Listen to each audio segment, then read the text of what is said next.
Shalom Aleihim Bapak Ibu Saudara yang terkasih. Bapak Yahweh memberkati saudara sekalian. Malam hari ini kita bersama-sama merayakan Hari Raya Hanukkah. Kebetulan malam ini adalah tanggal 25 Desember, di mana orang-orang Kristen pada umumnya merayakan Hari Raya Natal. Sementara di tanggal ini juga bertepatan dengan 25 bulan Kislev atau bulan Kislev, ya. Namun demikian bukan berarti Hari Raya Hanukkah itu adalah Natalannya orang Yahudi. Salah, Bapak Ibu. Orang Yahudi tidak mengenal hari Natal 25 Desember. Nah, malam hari ini saya akan mencoba untuk menerangkan kepada saudara tentang apa itu Hari Raya Hanukkah. Sebetulnya kalau saudara melihat di materi saya, di channel Lukas Sutrisno, saya sudah menyampaikannya entah berapa tahun yang lalu. Tetapi tidak ada salahnya kalau saya ulang dengan lebih detail, sekaligus menjadi tutorial untuk semua jemaat pengagung Bapak Yahweh, khususnya untuk KPI, bisa bersama-sama merayakan Hari Raya Hanukkah. Karena nanti akan ada penyalaan lilin seperti model ini saya ganti dengan lampu, bukan lilin, Bapak Ibu. Ya.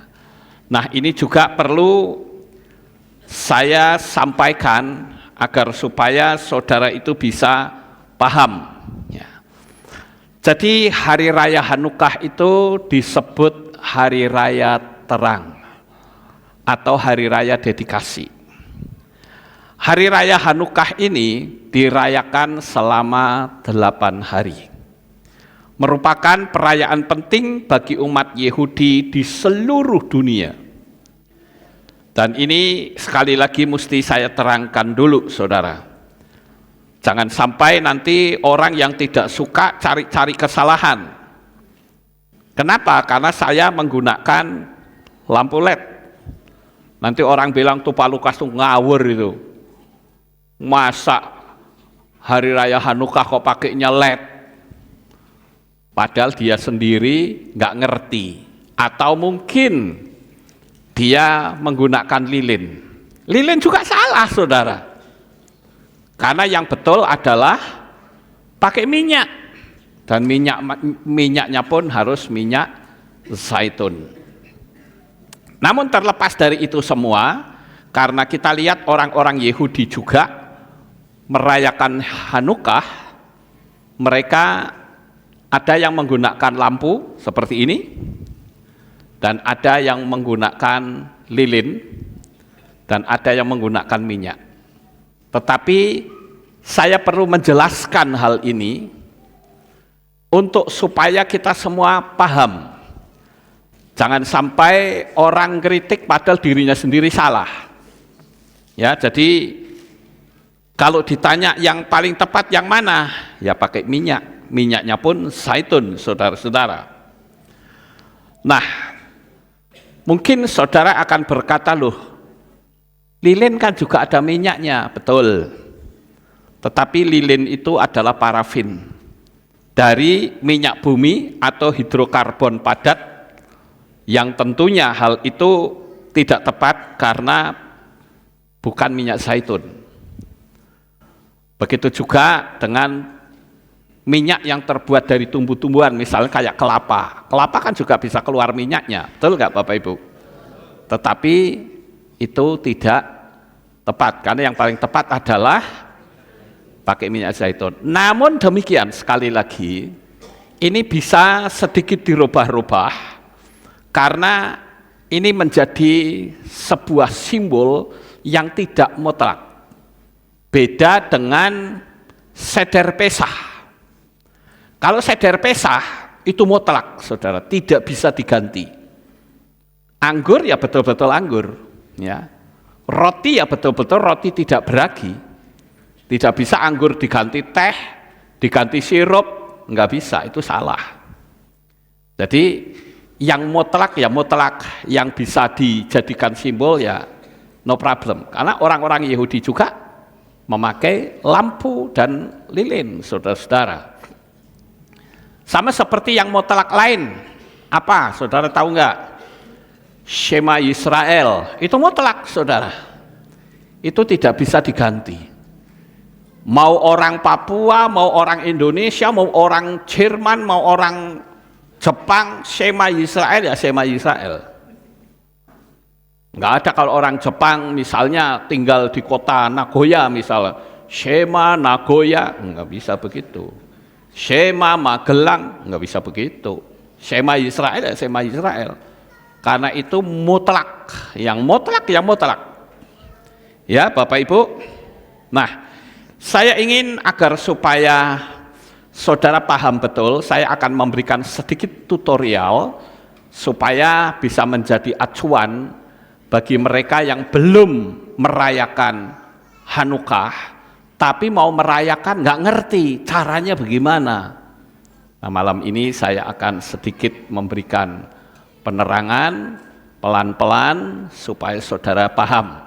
Nanti semua teks yang saya khotbahkan ini saya taruh di description, ya, di deskripsi di YouTube, saudara. Jadi kalau ingin dengar acuan, kadangkala ucapan saya nggak jelas, saudara bisa lihat di deskripsi, ya, di teksnya. Dan perayaan ini, saudara, ini sebetulnya adalah mengingat peristiwa yang terjadi lebih dari 2000 tahun yang lalu.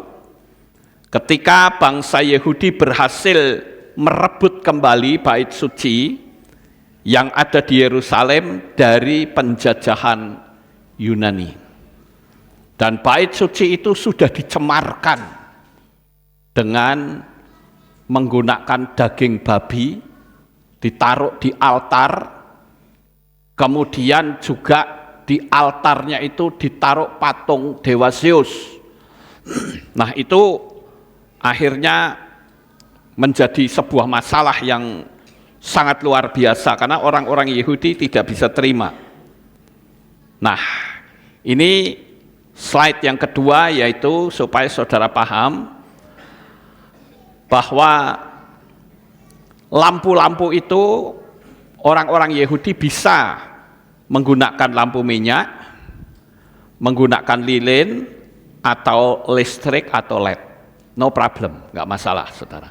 Tetapi perlu diberikan penjelasan. Seperti pada malam hari ini, saya memberikan penjelasan kepada saudara bahwa lampu-lampu ini itu simbol dari minyak yang menyala. Karena mereka merayakan itu minyaknya cuma 1 hari, saudara. Tetapi terjadi mujizat hingga 8 hari. Nah, itulah yang diperingati. Sementara, saudara-saudara, Hanukkah itu jatuh pada tanggal 25 Kislu. Ya, Hanukkah itu jatuh pada tanggal 25 bulan Kislu atau Kislev sampai dengan tanggal 2 bulan Tevet. Nah, itu selama 8 hari Bapak Ibu. Itu mengingat minyak yang hanya 1 hari, tapi ternyata bisa mencapai 8 hari. Sekali lagi, walaupun hari ini tanggal 25 Desember adalah hari Natal, tetapi tidak ada kaitannya sama sekali dengan Natal. Sampai di sini paham Bapak Ibu? Karena bulan Kislu itu akan terus berubah-ubah. Tahun ini tanggal 25, nanti tahun depan bukan tanggal 25 Bapak Ibu. Ganti lagi, entah berapa, saya belum lihat kalendernya. Tetapi akan terus berubah. Apalagi kalau kita melihat bahwa perayaan Hanukkah itu dirayakan bahkan sebelum, sekali lagi, sebelum Yesua ada di dunia ini. Ya.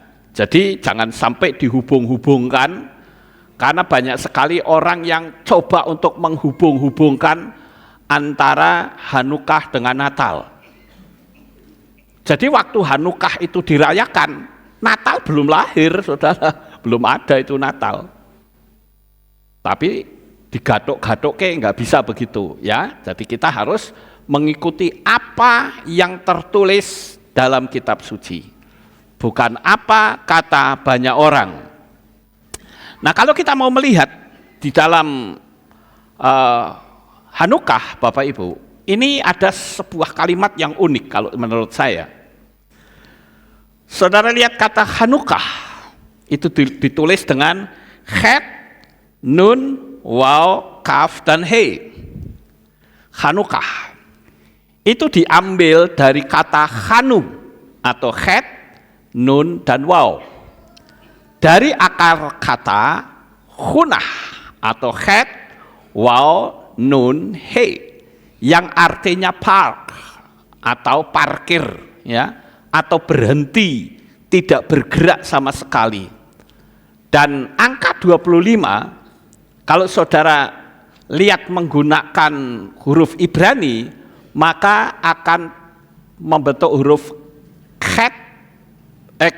Kaf dan He, ya. Kaf dan He. Dari angka 20 dan 5. Ya. 20 itu adalah Kaf. Sementara He itu 5. Kita pakai angka gematria, ya. Alef, Bet, Gimel, Dalet, He itu 5, ya. Sementara Kaf itu adalah 20. Nah, Hanu dan 25 yang dibaca Hanukkah, artinya mereka atau orang-orang Yahudi akan beristirahat pada tanggal 25. Istirahat dari apa? Dari peperangan. Istirahat dari penistaan. Istirahat dari pelecehan dan menajiskan Torah. Jadi secara alam roh itu sudah ada dalam rancangan Bapa Yahweh, Bapak Ibu. Kalau saya renung-renungkan, ini sangat luar biasa. Karena menjadi sebuah momen di mana kata Hanukkah itu bisa persis tanggal 25 bulan Kislew. Sementara Het itu sendiri, depannya kan Het itu adalah angka 8, ya. Alef, Bet, Gimel, Dalet, He, Waw, Zayin, Het itu 8. 8 itu adalah angka Het itu Hayai atau hidup yang kekal. Ya. Nah, Bapak Ibu yang terkasih, sekarang kita akan belajar untuk melihat bagaimanakah cara menyalakan lampu Hanukkah itu. Nah, ini saya akan coba untuk menerangkan kepada saudara yang tadi sudah diperagakan oleh Kenan. Ya. Bagaimana menyalakan lampu Hanukkah? Nah, berikut ini ada tata cara menyalakan lampu Hanukkah. Yang pertama adalah persiapan. Pastikan saudara memiliki menorah Hanukkah. Menorah Hanukkah itu cabangnya 8. Kalau saudara lihat di sini, ada 9, ya. Beda dengan 7. Kalau 7 itu namanya menorah. Kenapa harus 7? Karena 7 itu simbol dari Yesua. Karena Yesua itu Yod, Shin, Wo, Ayin itu kepalanya 7, saudara. Ya, saya cerita dulu tentang 7 dulu, ya. Karena ada orang yang sering tanya sama saya, sampai tadi pun banyak yang tanya. Saya bilang, nanti nonton aja dah video saya akan terangkan, ya. Saya nggak nerangkan hari ini, saya bilang gitu. Nanti aja, nanti sore. Jadi ada lampu yang 7 cabang, ada yang 9 cabang. Kalau saudara lihat di sana 7 cabang, saudara. 7 cabang itu adalah simbol dari Yesua. Karena Yesua, Yod, Shin, Wo, Ayin, itu kepalanya 7. Yod itu 1. Shin itu 3, Waw itu 1, Ayin itu 2. Yeshua itu 7, saudara. Makanya Yeshua menyatakan diri sebagai terang dunia. Ya, akulah terang dunia. Dan menorah ini ada di ruang kudus, ruang yang sudah tertutup, yang sudah gelap. Satu-satunya penerang itu adalah menorah. Kenapa? Cabangnya 7. Sementara yang ini cabangnya 9. Yang atas, yang tengah ini yang dikenal dengan Syamas. Sementara yang di sebelah sini, ini adalah merupakan simbol dari mujizat-mujizat 8 hari, Bapak Ibu. Nah, sekarang kita melihat dulu bahwa kita harus punya Hanukahnya yang 9 cabang. Dan pada waktu menyalakan, itu aturannya adalah Syamas tetap menyala sepanjang waktu yang tengah ini. Sepanjang waktu, Bapak Ibu. Sementara lampu-lampu yang lain itu dinyalakan dari kiri ke kanan.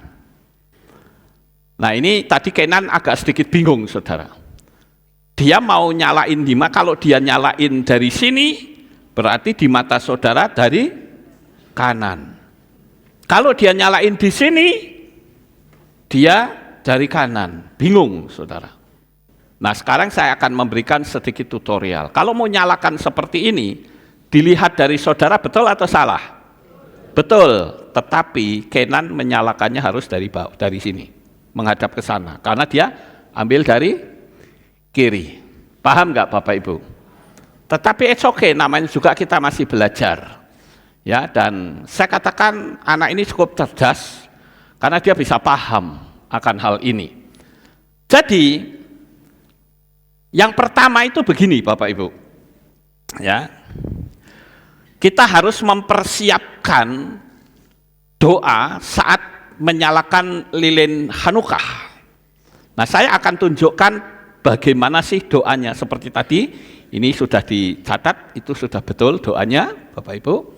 Nah, saya akan kasih tahu kepada saudara sekalian sekaligus menjadi acuan Bapak Ibu. Ini saya ulang dari awal ya, saya ulang dari awal. Nah, saya ulang dari awal. Jadi yang pertama adalah ini dinyalakan dulu ya, yang ini dinyalakan dulu.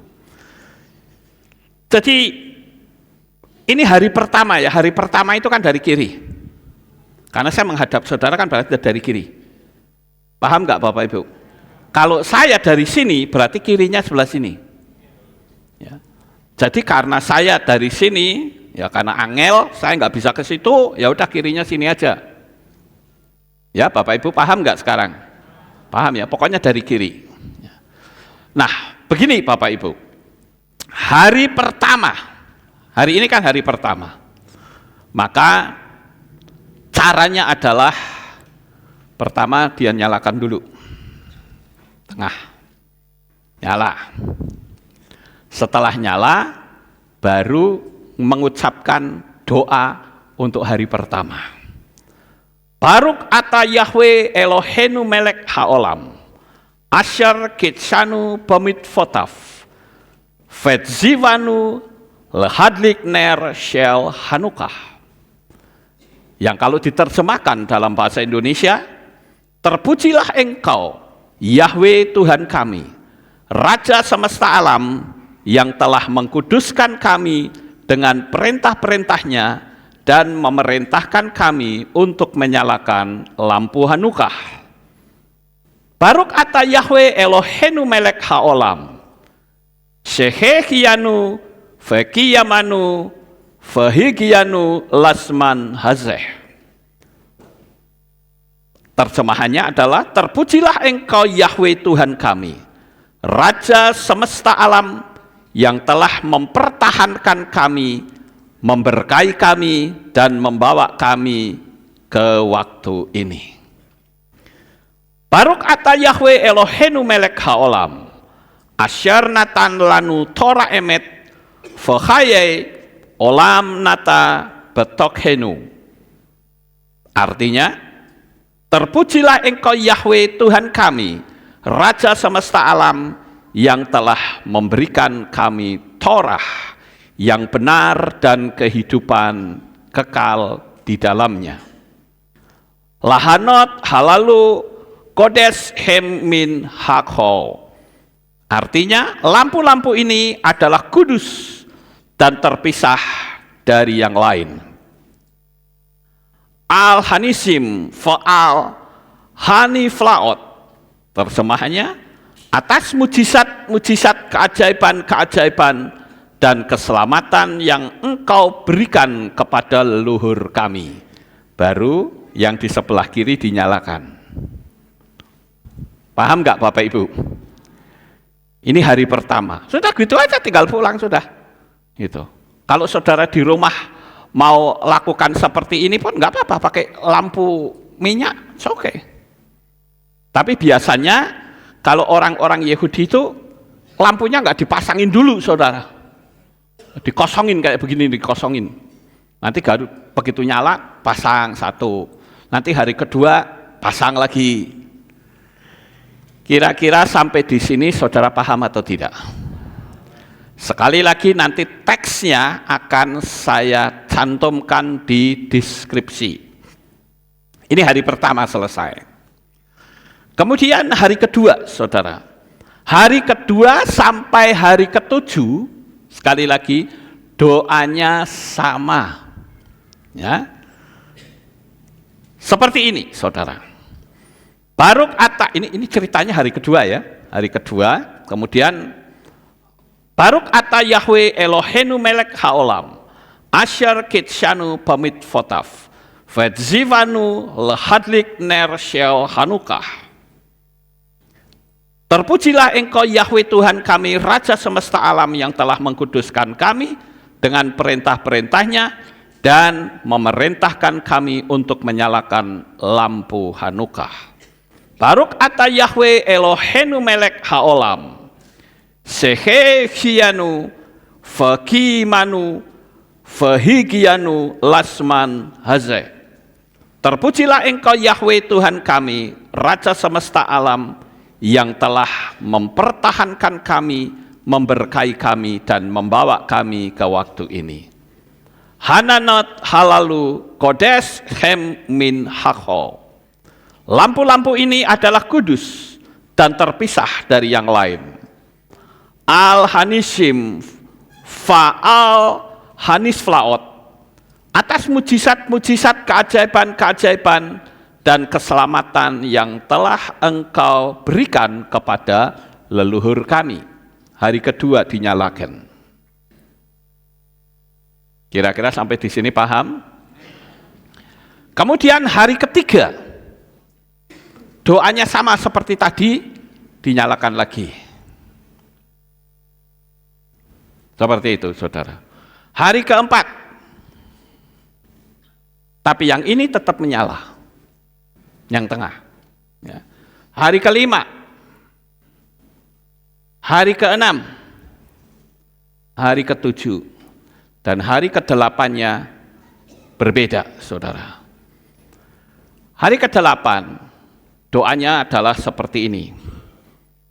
Baruk ata Yahweh Elohenu melek haolam, asyar kitshanu pamitfotaf, vedzivanu lahadlik ner shel hanukah.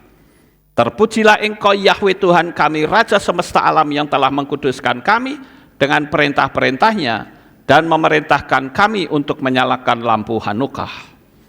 Baruk ata Yahweh Elohenu melek haolam, sehefiyanu fakimanu fahigiyamanu lasman haze. Terpujilah engkau Yahweh Tuhan kami, Raja semesta alam, yang telah mempertahankan kami, memberkahi kami, dan membawa kami ke waktu ini. Hananot halalu kodeshem min hakho. Lampu-lampu ini adalah kudus dan terpisah dari yang lain. Al-Hanisim fa'al haniflaot.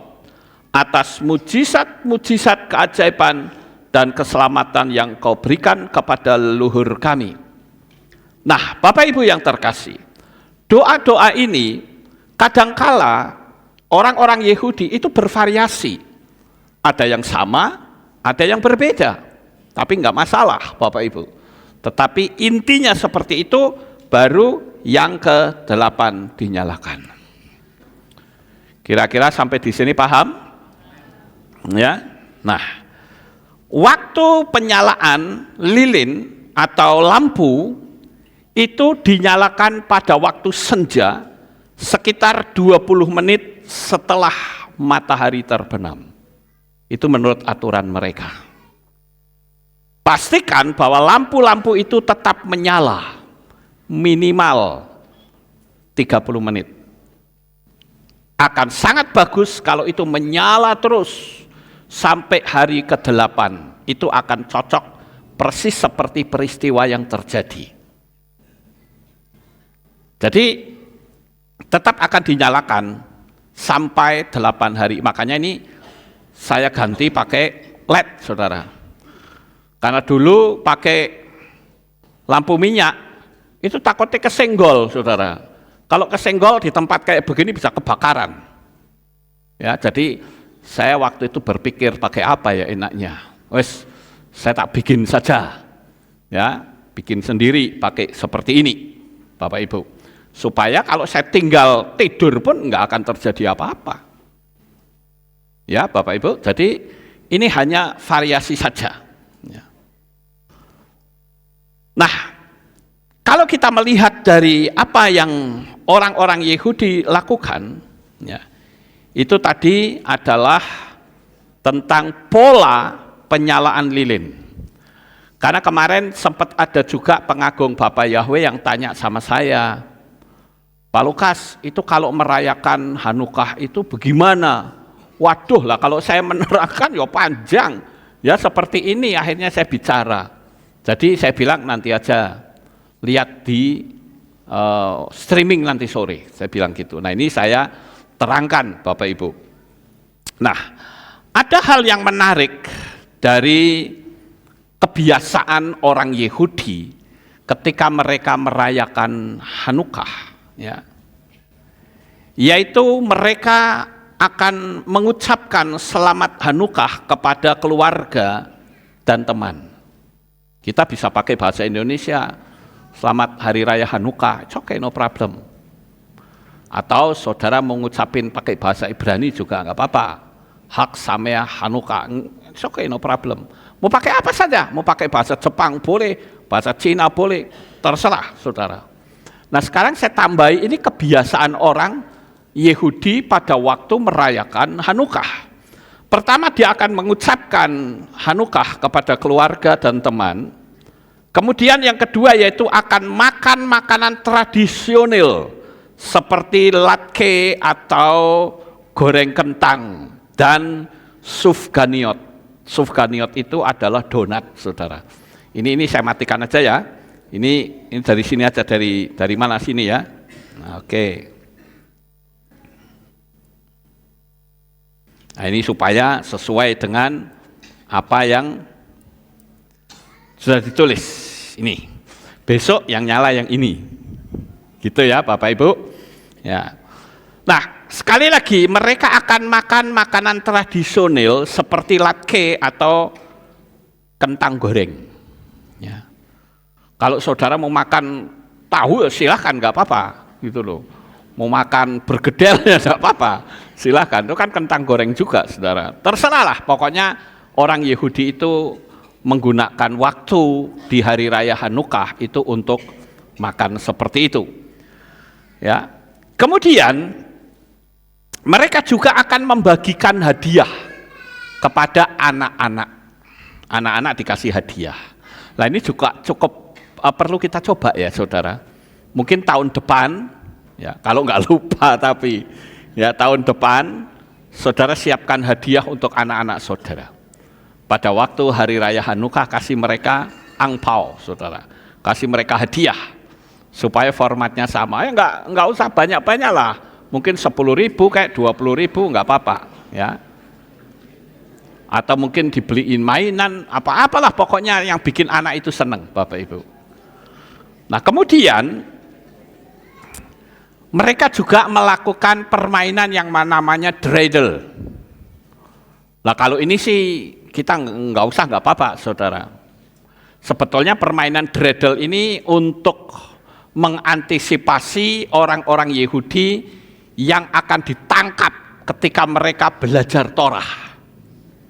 Ya, jadi untuk mengkamuflase supaya kalau ada tentara musuh datang, mereka mau nangkap, ternyata mereka enggak sedang belajar Torah, tapi sedang mainan dreidel, saudara. Lalu bagaimana cara permainan ini ya saya pikir enggak perlu saya ceritakan. Ya toh ini permainan, saudara bisa gantilah pakai sekak kayak apa, oke, no problem, saudara. Tapi yang terpenting di sini dreidel ini hanya untuk mengkamuflase pada waktu orang-orang Yahudi akan ditangkap kalau dia belajar Torah. Jadi begitu tentara itu datang langsung kukut mainan dreidel. Wah, orang bilang, "Oh, iki dolanan ya sekarepmu," kan gitu. Ya. Nah, perlu diingat bahwa tata cara ini mungkin berbeda-beda, Saudara. Tergantung tradisi dan kebiasaan masing-masing di komunitas Yahudi. Nah sekarang saya ingin menceritakan kepada saudara tentang sejarah dari Hanukkah, saudara. Kalau kita mau mempelajari, mungkin ada yang pernah ngomong begini ya sama saya, kita nggak perlu merayakan Hanukkah, nggak ada faedahnya. Yesus aja nggak pernah berurusan dengan Hanukkah. Nah itu salah, saudara. Yesua itu merayakan Hanukkah. Karena perayaan Hanukkah ini sudah ada sebelum Yesua ada di dunia ini. Sebelum dia dilahirkan sebagai manusia. Ya, nah saya akan tunjukkan beberapa ayat yang menceritakan tentang perayaan Hanukkah ini supaya saudara sebagai pengagung Bapa Yahweh itu ngerti, paham. Ya, jangan sampai kalau kita rayain Hanukkah kemudian orang tanya, gone Pak Lukas orang Natalan yang rayain apa kae? Ora ngerti aku nganut wae. Wah repot kalau begitu saudara. Ya. Saudara harus paham, harus bisa menerangkan. Oh memang betul 25 Desember kami tidak Natalan, karena Yesua tidak pernah lahir tanggal 25 Desember. Kami merayakan kemarin itu bukan hari Natal, tetapi hari raya Hanukkah yang jatuh pada tanggal 25 bulan Kislew. Namun demikian untuk tahun ini persis dengan Natal. Kalau orang-orang di depan saya kan ngertinya kita Natalan. Iya toh? Mereka nggak ngerti, saudara. Tapi ya sudah, biar saja. Nah sekarang saya akan tunjukkan tentang hari raya ini, itu ada nggak di dalam kitab suci. Nah ini saya akan sampaikan kepada saudara sekalian. Yang pertama yaitu di kitab Makabe pasal 4 ayat 36 sampai 59. Saya akan bacakan. Ya, perhatikan ya ayatnya. Memang kitab Makabe itu adanya di kitabnya orang Katolik, Deuterokanonika. Namun demikian, kitab Makabe itu bukan berarti kitab yang enggak kepake, saudara. Untuk kekristenan itu hanya dianggap sebagai apokrif saja. Tetapi sebetulnya itu adalah sebuah peristiwa yang pernah terjadi pada orang Yahudi. Nah, saya akan bacakan kitab Makabe pasal 4 ayat 36 sampai 59. Demikian bunyinya. Saya akan baca pelan-pelan, saya berharap saudara bisa menyimaknya. Lalu Yudas dan saudara-saudaranya berkata, ini saya kasih penjelasan dulu ya. Yudas yang dimaksud di sini bukan Yudas Iskariot murid Yesua, bukan. Ini Yudas Makabe ya, atau Yehuda Makabi. Lalu Yudas dan saudara-saudaranya berkata, lihatlah musuh-musuh kita telah dihancurkan. Mari kita naik untuk menyucikan bait suci dan mentahbiskan kembali. Maka seluruh pasukan berkumpul dan naik ke Gunung Sion. Mereka melihat bait suci yang ditinggalkan menjadi sunyi. Mezbah sudah dinajiskan. Nah, ini perhatikan kata mezbah sudah dinajiskan. Seperti yang tadi saya ceritakan, mezbah itu ditaruh daging babi, saudara. Padahal orang Yahudi itu anti banget dengan babi, saudara. Itu altarnya, mezbahnya itu dikasih daging babi dan patung dewa Zeus. Wah, itu betul-betul pemerkosaan iman, Bapak Ibu. Saya lanjut. Mezbah sudah dinajiskan, pintu-pintu hangus terbakar, semak belukar tumbuh di pelataran seperti di hutan atau di gunung, dan bilik-biliknya sudah roboh. Mereka merobek pakaian mereka, meratap dengan nyaring dan menaruh abu di kepala mereka. Mereka bersujud ke tanah, meniup nafiri tanda serangan dan berseru kepada surga. Kemudian Yudas memerintahkan orang-orangnya untuk menyerang. Pasukan-pasukan dibenteng sampai ia menyucikan bait suci. Ia memilih imam-imam yang tidak bercela, yang mentaati hukum Torah. Dan mereka menyucikan bait suci itu serta membawa keluar batu-batu mezbah yang dinajiskan ke tempat yang tidak layak. Mereka berunding untuk menentukan apa yang harus dilakukan dengan mezbah korban bakaran yang telah dinajiskan. Akhirnya mereka mengambil keputusan untuk merobohkannya, supaya jangan menjadi celah bagi mereka, karena bangsa-bangsa telah menajiskannya. Lalu mereka merobohkan mezbah itu dan menyimpan batu-batunya di tempat yang sesuai di gunung bait suci, sampai datang seorang nabi yang akan memberikan keputusan tentang hal itu. Kemudian mereka mengambil batu-batu yang belum dipahat sesuai dengan hukum Torah dan membangun mezbah baru seperti yang lama. Mereka memperbaiki bait suci dan bagian-bagiannya serta menyucikan pelatarannya. Mereka membuat perlengkapan baru untuk tempat kudus dan membawa masuk kaki dian, mezbah korban bakaran dan meja. Mereka membakar dupa di atas mezbah, menyalakan lampu pada kaki dian sehingga menerangi bait suci. Mereka meletakkan roti sajian di atas meja, memasang tirai dan menyelesaikan semua pekerjaan yang telah mereka mulai.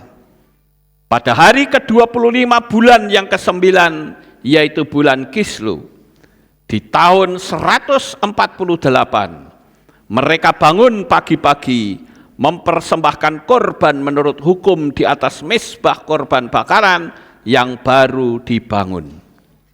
Tepat pada hari dan bulan yang sama, ketika orang-orang asing telah menajiskan mezbah-mezbah itu, dipersembahkan kembali dengan nyanyian, kecapi, kecapi kecil, dan ceracap. Semua orang bersujud dan menyembah serta memuji surga yang telah memberikan mereka kemenangan. Mereka merayakan pentahbisan mezbah selama 8 hari, mempersembahkan korban bakaran dengan sukacita dan mempersembahkan korban keselamatan dan syukur. Mereka menghias bagian depan bait suci dengan karangan-karangan emas dan perisai-perisai kecil, memperbaiki pintu-pintu dan bilik-bilik serta memasang pintu-pintu baru. Sukacita yang besar meliputi seluruh rakyat karena telah terhapusnya aib yang menimpa mereka oleh bangsa-bangsa.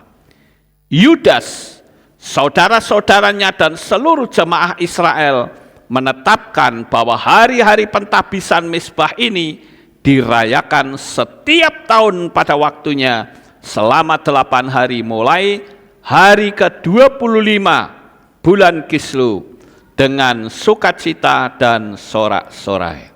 Nah, itu adalah apa yang saya baca dari kitab Makabe. Jadi bait sucinya itu dirombak total, ya, mezbahnya digulingkan, dibersihi, bikin mezbah baru, saudara-saudara. Pintu-pintu gerbang yang sudah terbakar pasang lagi. Artinya bait sucinya itu betul-betul diperbaiki.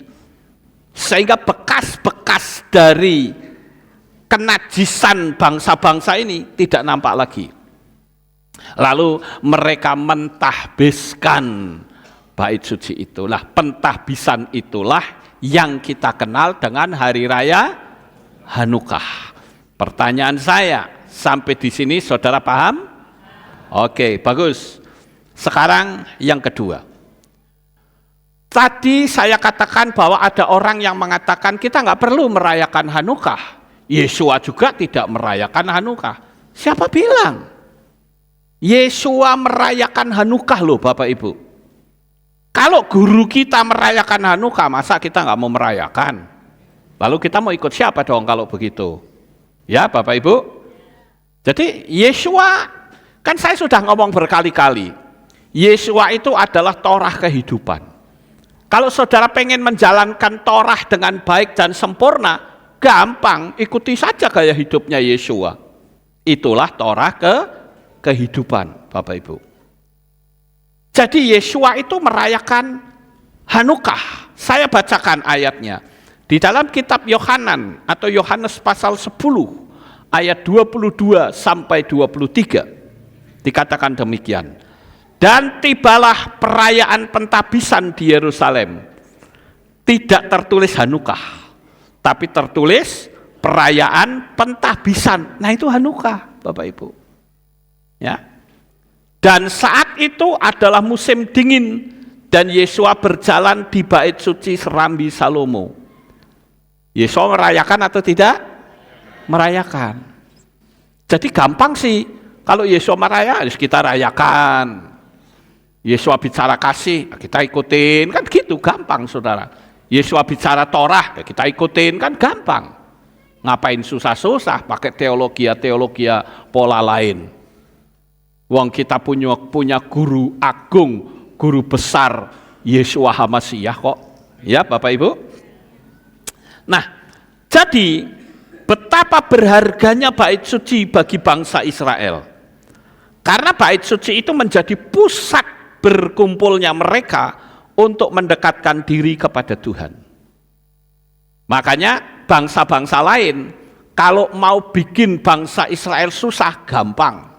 Dobrak-abrik saja bait sucinya, saudara. Pasti bangsa Israel akan limbung. Karena bangsa Israel itu punya kebiasaan, mereka gunakan bait suci itu untuk berkumpul, untuk mendekatkan diri kepada Tuhan. Sama seperti kita, bukan? Kita datang ke sini ingin ketemu siapa? Ketemu Bapak Yahweh, Bapak Ibu. Sehingga saudara menjadikan tempat ini menjadi tempat untuk kita memuja Bapak Yahweh bersama-sama.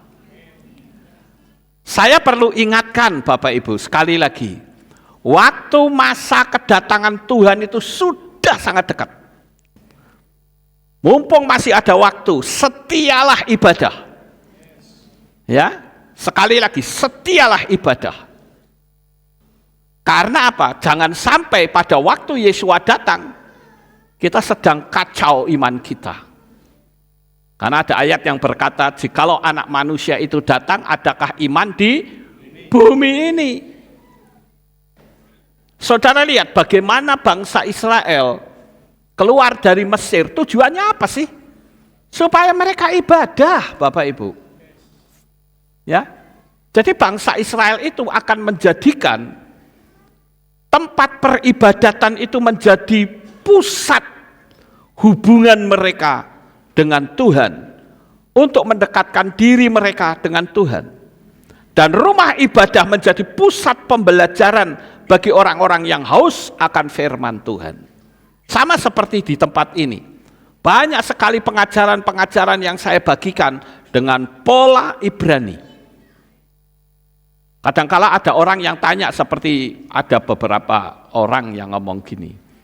Dia kirim video nama Yunani dan argumentasi bahwa Yesus itu lahir 25 Desember. Wah, dikasih tahu. Lalu dia ngomong gini, menurut Pak Lukas bagaimana video ini? Saya jawabnya gampang. Kamu pasti jarang nonton video saya, bukan?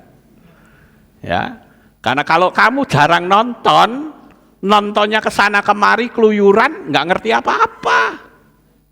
Tapi kalau saudaramu nonton video saya, saudara akan ngerti, oh pengajaran ini ada di tahun ini. Pengajaran ini ada di tahun ini.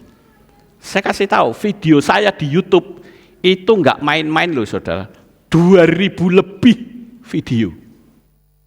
Dan untuk memasukkan video 2000 itu nggak gampang, itu sudah bertahun-tahun, 10 tahun yang lalu. Selalu materi khotbah yang penting-penting saya masukkan semua. Mau bicara tentang hukum Noa? Ada hukum Noa. Mau bicara tentang iman? Ada. Mau bicara tentang etika moral? Ada. Mau bicara pola Ibrani? Ada. Lawang 2000 kok saudara. Saudara mau cari apa sih di situ? Semua lengkap Bapak Ibu. Tapi kalau keluyuran sana sini lalu tanya, Pak ini gimana? Lah kan di channel saya ada. Oh iya toh. Di mana? Ya, akhirnya saya nyariin saudara. Padahal nyari itu enggak gampang. 10 tahun yang lalu mesti tak petani satu-satu. Kadangkala saya ketik kata kunci enggak keluar saudara. Apalagi mohon maaf kalau sudah menyangkut 666. Wah itu sulit keluar saudara. Mesti dipetani satu-satu. Ya. Terus ada yang tanya tentang hukum Noa. Saya bilang hukum Noa itu banyak loh. Yang bersaksi. Mana Pak? Aduh luru meneng saudara. Ya. Kenapa ya? Karena Anda tidak setia mempelajari materi-materi saya. Tapi anyway terserah. Ya, yang penting orang tanya saya jawab, diterima syukur, tidak juga no problem. Ya, oke. Jadi sekali lagi bait suci itu menjadi pusat pembelajaran bagi orang-orang yang haus akan firman Tuhan. Sama seperti kita saat ini, kita belajar terus. Karena di dalam pola Ibrani itu kaya raya. Apalagi kalau sudah masuk ke pola Torah, wih itu kaya banget saudara. Sementara orang di luar sana mengatakan Torah itu kejam. Oh keliru saudara. Anda belum paham saja. Tapi kalau sudah paham, wih nikmat sekali Torah itu. Ya. Kemudian yang berikutnya, kenapa mereka kumpul di bait suci? Ternyata mereka merasakan kehadirat Tuhan. Sehingga bangsa Israel merasa diayomi oleh Tuhan. Merasa dilindungi oleh Tuhan. Merasa dijaga. Hubungan antara manusia dengan Tuhan itu betul-betul dapat mereka rasakan baik secara fisik maupun secara rohani. Dan bangsa Israel ketika mereka ada di bait suci, mereka saling berbagi kekuatan iman. Mereka enggak ngerasani orang satu dengan yang lain, tidak saudara. Mereka saling menguatkan, kamu punya problem apa? Ayo kita doa. Kamu punya masalah apa? Ayo kita doa. Sehingga betul-betul yang namanya bait suci itu menjadi pusat kehidupan baik rohani maupun jasmani bagi orang-orang Israel, saudara-saudara. Kemudian, sekarang saya akan cerita siapa biang keladinya yang ngacak-ngacak bait suci ini, saudara. Kok bisa sampai ada daging babi ini sakjane kelakuane sopo? Ya. Kalau kita mau mempelajari sejarah, kesucian, kebanggaan bangsa Israel itu dicabik-cabik oleh seorang raja anti-Yahudi yang bernama Raja Antiochus IV Epiphanes. Pada tahun 164 sebelum Masehi, Raja Antiochus IV Epiphanes ini mendeklarasikan untuk menghelenisasikan seluruh Israel Dari gaya hidup sampai menyasar ke iman Yahudi, diacak-acak api entek-entekan saudara. Sampai 7 hari raya banyak orang Kristen gak kenal. Ya, nama Bapak Yahweh jadi nama Arab Yunani. Wah, sudah kacau balau saudara. Torah tidak dilaksanakan. Katanya orang yang mengikuti Torah itu goblok dan sebagainya. Jadi kalau saya perhatikan ini hasil dari raja ini saudara, yaitu Antiochus IV Epiphanes.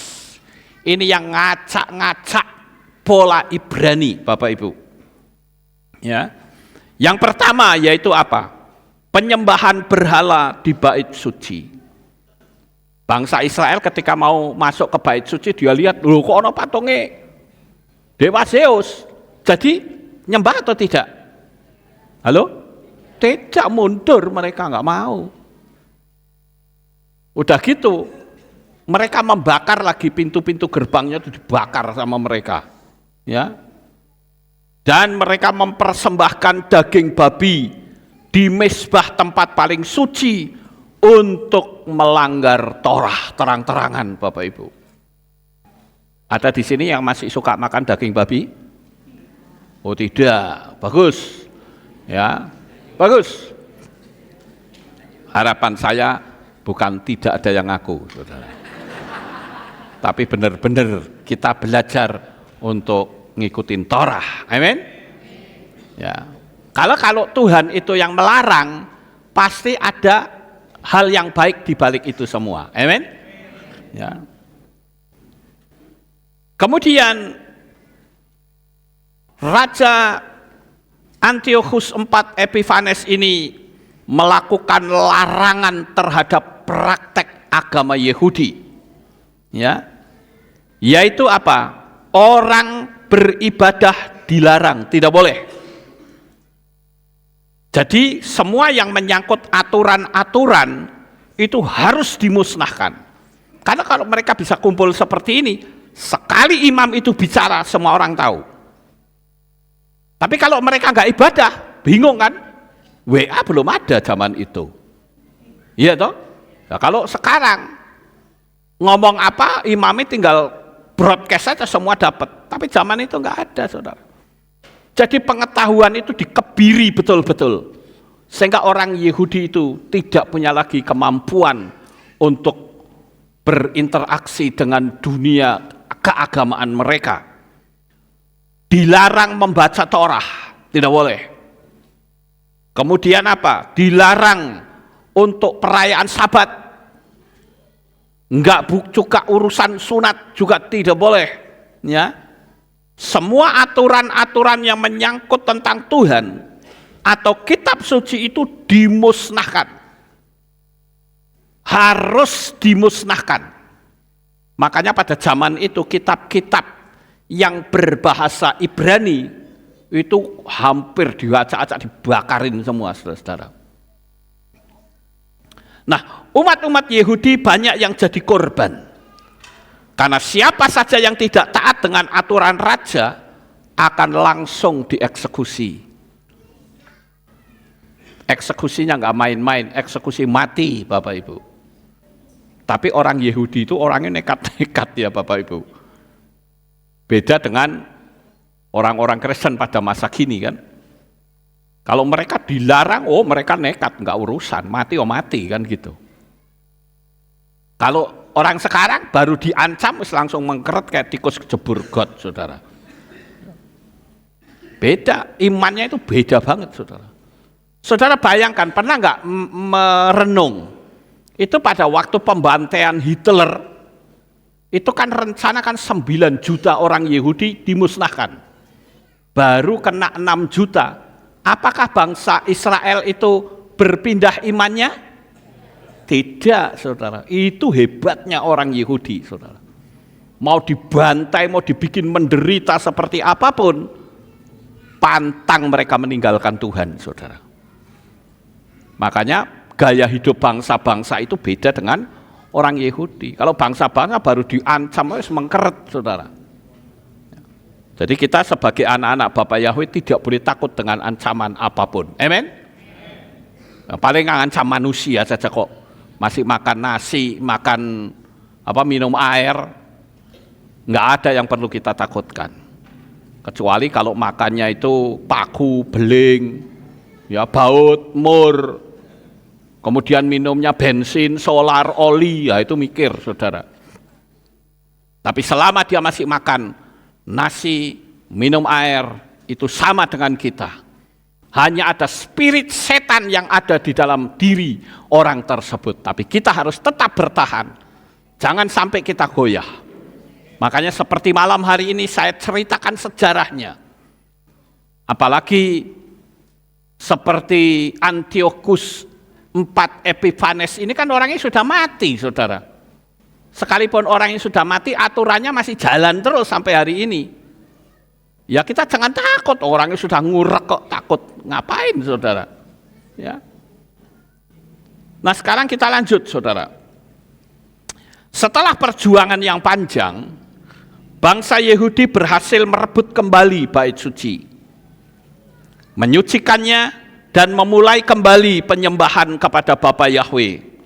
Peristiwa penyucian inilah yang disebut dengan Hari Raya Dedikasi atau Hari Raya Hanukkah. Perayaan ini juga disebut sebagai Hari Raya Terang yang selalu dirayakan bahkan saat Yesua masih ada di dunia ini. Bahkan sampai Yesua dibunuh pun tetap mereka merayakan Hari Raya Hanukkah. Nah kalau kita mau mempelajari tentang Hari Raya Hanukkah ini saudara, itu memiliki arti rohani yang cukup penting bagi kita. Yang pertama adalah mujizat minyak. Mujizat minyak atau di dalam perayaan Hanukkah ini mengingatkan kita yang berlangsung selama 8 hari, mengajarkan kita tentang kekuatan iman dan kepercayaan kepada Tuhan. Bayangkan mereka tidak pernah mengira loh, minyak yang cuma mereka pikir 1 hari bisa sampai 8 hari. Itu artinya ada perpanjangan. Hanya mujizat Tuhan yang bisa lakukan itu. Mungkin saudara saat ini ada yang sakit. Dokter memvonis, besok kamu mati. Tapi kalau Tuhan katakan kamu hidup 1000 tahun lagi, engkau akan tetap hidup 1000 tahun lagi. Makanya firman Tuhan katakan, manusia hidup bukan dari roti saja, melainkan setiap firman yang keluar dari mulut Elohim. Jadi sekalipun saudara itu nggak punya apa-apa, tapi kalau Tuhan bilang kamu hidup 1000 tahun, hidup 1000 tahun. Karena apa yang diucapkan Tuhan pasti jadi. Hidupmu akan diperpanjang.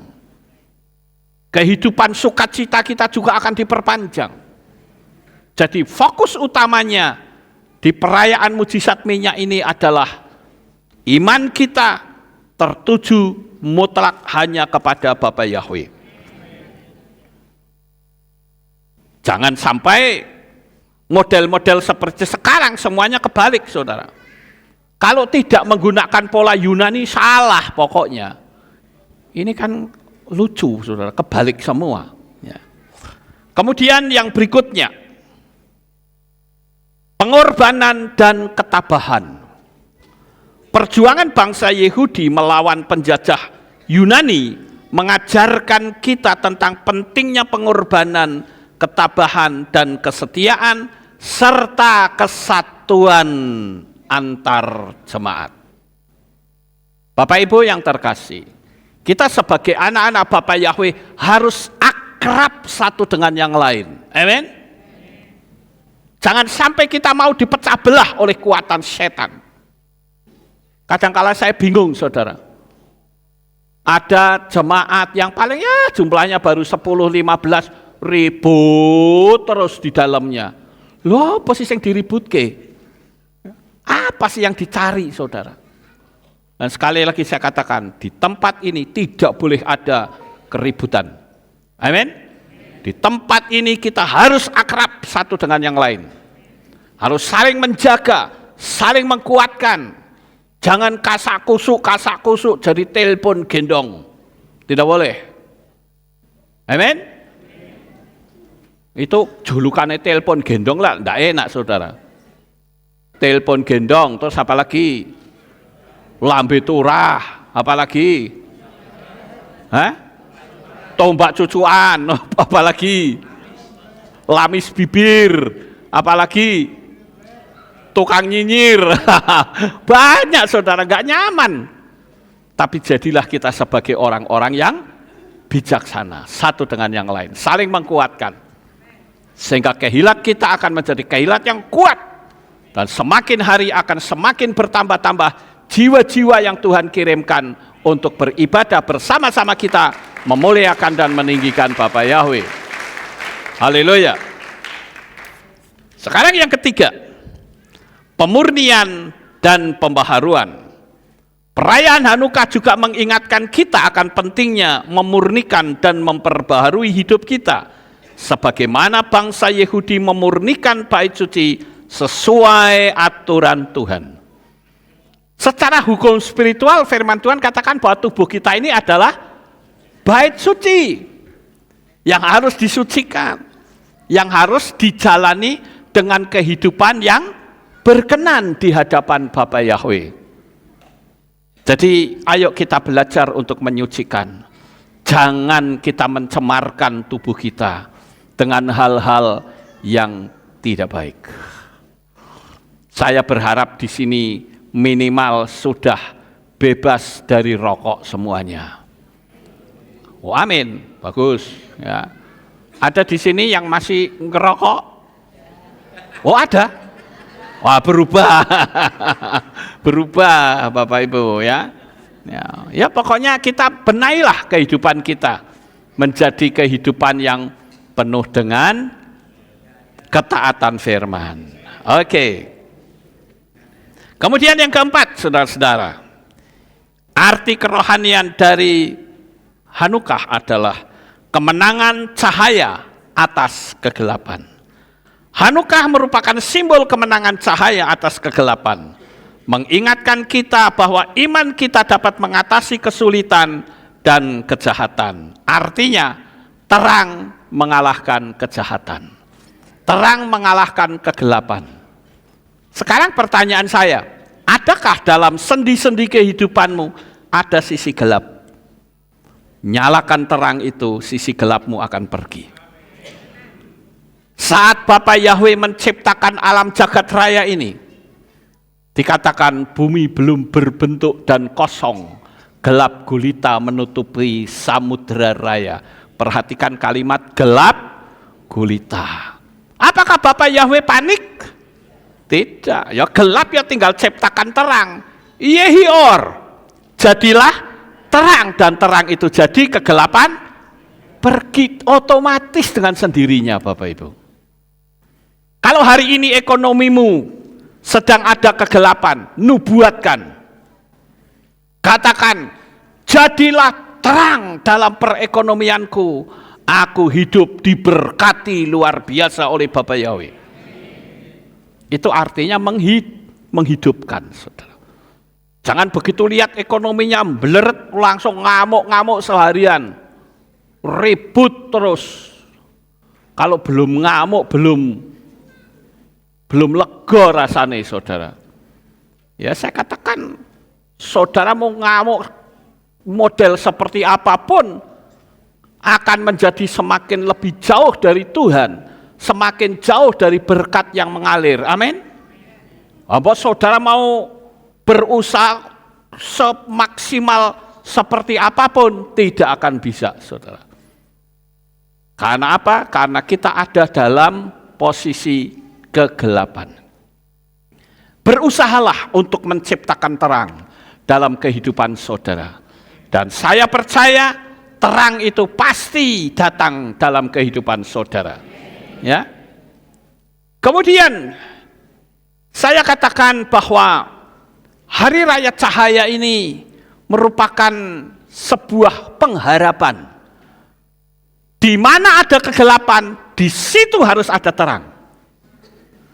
Jangan saudara terpaku pada kegelapan sehingga saudara ketakutan, lari-lari, bingung, ya, panik, jangan pernah itu terjadi, saudara. Begitu ada kegelapan, ciptakan dari ucapanmu. Karena ucapan dan apa yang kau pikirkan itu adalah sebuah doa yang sangat luar biasa. Jadi terang akan mengalahkan kegelapan. Kemudian kita lihat Hari Raya Hanukkah adalah gambaran dari iman yang teguh. Mengajarkan kita tentang pentingnya memiliki iman yang teguh, yang tidak goyah, berani menghadapi tantangan. Orang Yahudi melawan raja loh saudara, tapi perjuangan mereka tidak sia-sia. Yang kedua, pengharapan dan kesabaran. Kita harus terus berharap dan bersabar sebagaimana bangsa Yahudi yang menunggu mujizat Tuhan. Sekali lagi dengar kata-kata saya, perhatikan baik-baik.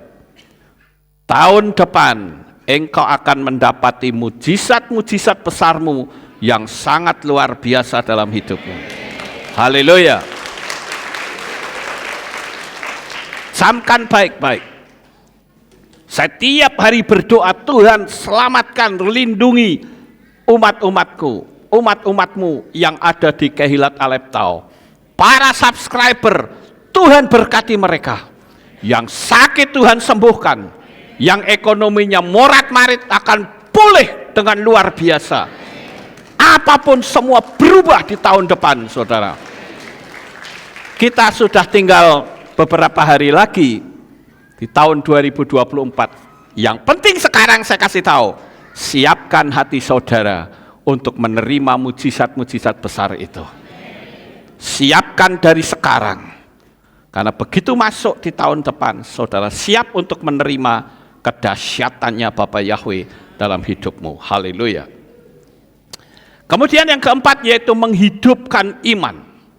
Hanukkah mengingatkan kita akan pentingnya menghidupkan iman kita sehari-hari dengan melakukan perbuatan baik, menyebarkan cahaya kebenaran. Hari Raya Hanukkah merupakan peringatan penting yang mengingatkan kita akan mujizat, pengorbanan dan kemenangan iman. Marilah kita menghidupkan iman kita seperti bangsa Yahudi yang mempertahankan baik tradisi dan iman mereka dan menjadi saksi cahaya Tuhan di tengah-tengah kegelapan dunia. Dapat saudara bayangkan, coba tidak ada orang-orang Yahudi yang militan, bisa kita dengar Injil? Tidak. Hanya orang-orang yang berani nekat yang akan menerangi cahaya, menerangi kegelapan di dunia ini melalui cahaya Injil. Dan kita semua mendapatkan keselamatan melalui darah Yeshua HaMashiach. Karena keselamatan bukan dari bangsa lain. Kitab suci mengatakan keselamatan berasal dari bangsa Yahudi, saudara. Nah, lalu sekarang timbul beberapa pertanyaan yang sempat masuk kepada saya. Pertanyaannya begini, berarti Antiochus Epiphanes itu terjadi sebelum Yesua ada di dunia ini. Terus bagaimana dengan pemberontakan Yudas Makabe? Tahun berapa? Tadi saya sudah sampaikan bahwa peristiwa Hanukkah itu terjadi sebelum Yesua ada di dunia ini. Amin. Makanya Yesua itu mengikuti hari raya Hanukkah. Siapa bilang nggak ada kaitannya? Ya Yesua saja mengikuti kok. Sekalipun ini bukan perayaan 7 hari raya yang ditetapkan. Tetapi kita harus menyadari, katanya kita ini Israel rohani. Kalau Israelnya sukacita, kita ikut sukacita enggak? Ikut. Kalau Israelnya sedih, kita ikut enggak? Ikut. Itulah yang disebut dengan Israel rohani. Bukan kita acuh. Mereka merayakan Hanukkah SBN. Terserah. Bukan begitu, saudara. Wong di kitab suci ya ada kok. Ya. Nah sekarang, saya akan menceritakan sebagai bagian yang terakhir, yaitu kronologi terjadinya Hanukah ini. Yang pertama adalah Antiochus IV Epiphanes memerintah kekaisaran Seleukid dari tahun 175 sampai 164 sebelum Masehi. Ia terkenal dengan menghelenisasikan Israel dan mencemarkan bait suci di Yerusalem dengan mendirikan altar dewa Zeus. Kenapa kita perlu merayakan ini? Di samping Yesua juga merayakan, kita juga memperingati kemurnian Torah yang sudah diacak-acak. Bahkan orang yang sudah percaya Bapa Yahweh saja masih ada yang terang-terangan mengatakan Torah tidak berlaku. Di mana ayatnya? Saya cari nggak ada tuh. Ya. Terus mau pakai aturan yang mana? Ya itu urusan mereka lah. Yang penting kita terus jalani apa yang kitab suci tulis. Yang kedua, pemberontakan Makabe. Pemberontakan terhadap Antiochus IV dipimpin oleh imam Yehudi yang bernama Matatias dan diteruskan oleh putranya Yudas Makabe atau Yehuda Makabi. Tahun 167 sampai 164 sebelum Masehi. Perang saudara antara kaum Yehudi yang setia pada Torah melawan kekaisaran Seleukid yang berdiri sekitar 300 tahun sebelum Yesua di dunia ini. Kekaisaran ini jatuh ke tangan Romawi tahun 63 sebelum Yesua. Ini tak toto ya, ditoto tahun-tahunnya. Tahun 194 Yudas Makabe dengan pasukannya merebut kembali Yerusalem dan menyucikan bait Elohim. Inilah yang diperingati sebagai hari raya terang. Kemudian yang ketiga, Yudas Makabe hidup sekitar tahun 190 sampai 160 sebelum Masehi. Setelah menyucikan bait suci tahun 164, ia melanjutkan perjuangan kemerdekaan bangsa Yehudi melawan kekaisaran Seleukid. Yudas terbunuh dalam pertempuran tahun 160 sebelum Masehi, tetapi perjuangannya dilanjutkan oleh saudara-saudaranya. Yang keempat, Antiochus IV Epiphanes dan Yudas Makabe sekitar tahun 160 sebelum Yesua. Ketika Yesua hidup di dunia ini sekitar tahun 4 sampai 6 sebelum Masehi hingga 30 Masehi. Peristiwa pemberontakan Makabe sudah menjadi bagian penting dari sejarah dan tradisi yang turun-temurun dirayakan tiap tahun sebagai hari raya terang atau Hanukah. Nah, disinilah kita sebagai anak-anak Bapa Yahweh harus semakin memiliki kekuatan iman sampai Tuhan Yesus datang untuk yang kedua kalinya. Sukses besar untuk saudara. Bapa Yahweh memberkati. Haleluya. Kita tunduk kepala, kita akan berdoa. Kami mengucapkan terima kasih dan syukur kepadamu ya Bapa Yahweh. Malam hari ini kami bersama-sama telah mendengarkan renungan firman-Mu. Biarlah apa yang kami renungkan pada malam hari ini akan menggugah iman kami, bahwa kami akan terus berjuang untuk menyinari dunia yang gelap ini dengan kebenaran. Terima kasih Bapa, terpujilah Engkau. Di dalam nama Adonai Yeshua HaMashiach kami sudah berdoa dan mengucap syukur. Semua yang percaya berkata amin. Kita akan dengar pengumuman. Shalom, shalom. Berjumpa kembali dalam Aleph Tau Update News. Berikut kami sampaikan pengumuman minggu ini. Dalam rangka memperingati perayaan Hanukah, akan diadakan aksi sosial donor darah pada hari Minggu 29 Desember 2024 di Kehilat pada pukul 9 pagi sampai selesai. Shalom saudara terkasih. Malam keakraban keluarga besar Kehilat Aleph Tau sementara kilo Bagi yang ingin berpartisipasi untuk memberikan persembahan door prize dapat menghubungi Saudari Welly di nomor 0882 2533 9832. Jemaat dipersilakan untuk membawa makanan yang dapat kita nikmati bersama. Pada hari Selasa 31 Desember 2024 pukul 6 sore di Kehilat, ibadah Rabu di Kampung Salsaya. Jangan lupa Jangan lupa Jangan lupa Jangan lupa Jangan lupa ya Hari Selasa tanggal 31 Desember 2024 pukul 6 sore di Kehilat. See you, Bapak Yahweh memberkati. Demikian pengumuman untuk minggu ini. Sampai jumpa di Aleftau update news selanjutnya. Bapak Yahweh Amin. diberkati. Ya, itulah pengumumannya Bapak Ibu. Kita akan akhiri. Masih ada acara lagi nggak, Theo? Nggak ada. Oke, kita akan akhiri kebaktian kita. Saya mau undang jemaat Tuhan kita bangkit berdiri. Kita tutup dalam doa. Terima kasih Bapak Yahweh, selesai sudah ibadah kami.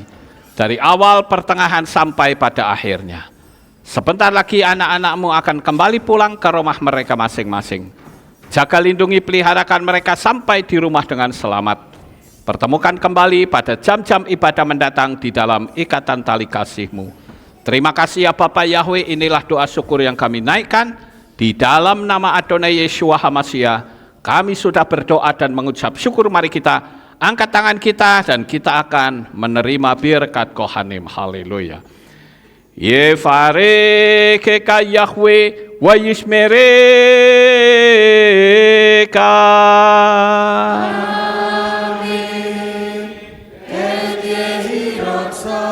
Yair Yahweh panau eleka wihuneka.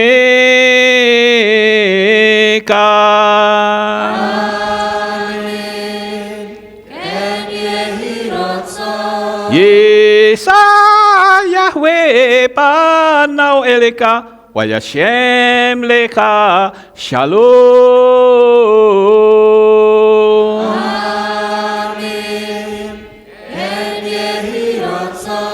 Baruk atapa Faruk atapa sadeh. Engkau akan diberkati di kota dan kau akan diberkati di ladang. Amin. Baruk peripit nih kau friat matka ufri fahem teka syekar ala peka wa esteraconeka.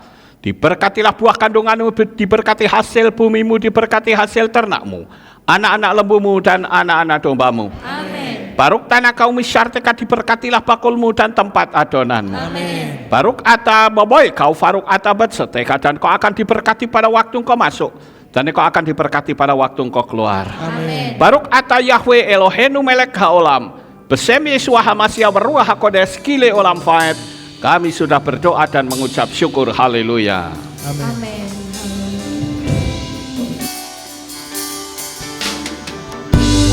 Yevareka, Weismereka, Yevareka.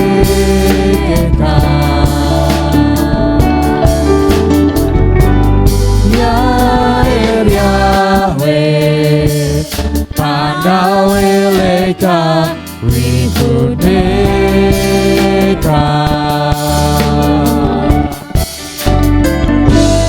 Yevareka, weismereka, Yevareka.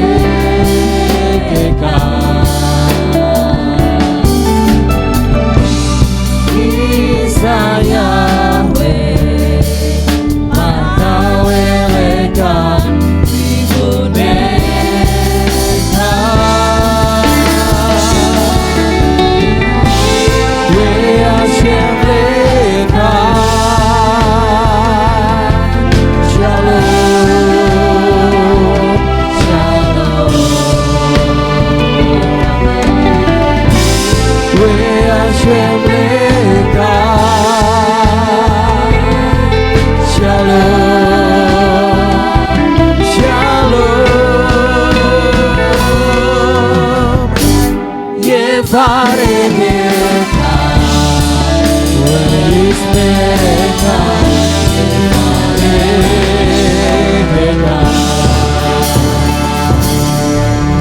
Selamat malam, Happy Hanukkah. Bapak Yahweh memberkati Bapak Ibu Saudara sekalian. Amin. Terpujilah Bapa Yahweh yang Maha Kuasa. Terima kasih atas kehadiran Bapak Ibu Saudara sekalian dalam ibadah bersama kami di Kehilat Alef Tau Magelang. Doa saya Bapa Yahweh memberkati dengan kesehatan yang sempurna, damai sejahtera dan berkat materi yang semakin melimpah. Kami menunggu kembali kehadiran Bapak Ibu Saudara sekalian pada jam yang tersedia. Hari Sabat jam 5 pagi, hari Minggu jam 6 pagi, hari Rabu jam 6 sore. Siap sedialah sebagai mempelai Hamasiah untuk menyambut kehadiran mempelai pria kita yaitu Adonai Yeshua Hamasiah di awan-awan yang permai. Amen lehitraot. Shalom, sampai jumpa kembali.